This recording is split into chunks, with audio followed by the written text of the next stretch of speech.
Mandla art चर्चा में क्यों? हाल ही में लिवरपूल, ब्रिटेन के निवासी कलाकार जेम्स ब्रंट द्वारा पत्तियों और चट्टानों जैसी सामग्री के साथ बनाई गई 1.5 फुटबॉल पिचों के आकार के एक मंडला आर्ट की आकृति पर लोगों ने आश्चर्य व्यक्त किया है। प्राचीन दर्शन में गहरी जड़ें जमाने वाले मंडला ने आधुनिक और समकालीन भारतीय कलाकारों के हाथों वर्तमान समय में विविध रूप प्राप्त कर रहा है। मंडला आर्ट क्या है? मंडला आर्ट कला का एक रूप है जहां रचनाकार आमतौर पर एक गोलाकार रूप में जटिल डिजाइन तैयार करता है। मंडला आर्ट में एक केंद्र बिंदु होता है जिसमें से प्रतीकों, आकृतियों और रूपों की एक सरणी निकलती है। संस्कृत में शाब्दिक अर्थ सर्किल या केंद्र है। मंडल को एक ज्यामितीय विन्यास द्वारा परिभाषित किया जाता है जो आमतौर पर किसी न किसी रूप में गोलाकार आकार को शामिल करता है।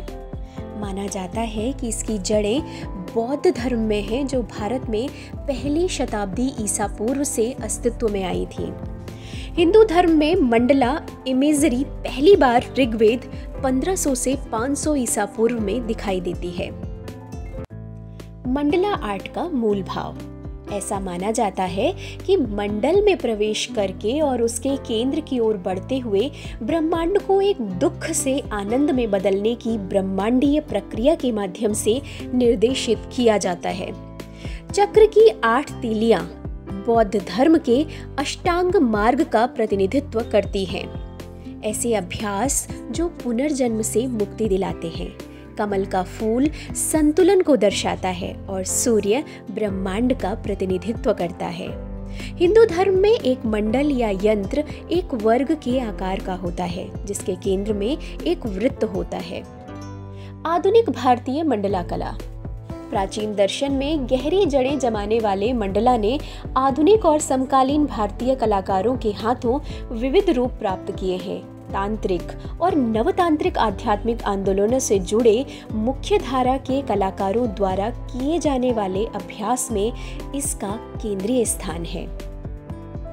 भारतीय कलाकारों की पिछली पीढ़ियों में 1960 के दशक में सोहन कादरी और प्रफुल्ल मोहंती ने अपने मंडला आकृति के कार्यों के लिए व्यापक मान्यता प्राप्त की जो तांत्रिक प्रतीकवाद से प्रभावित थे।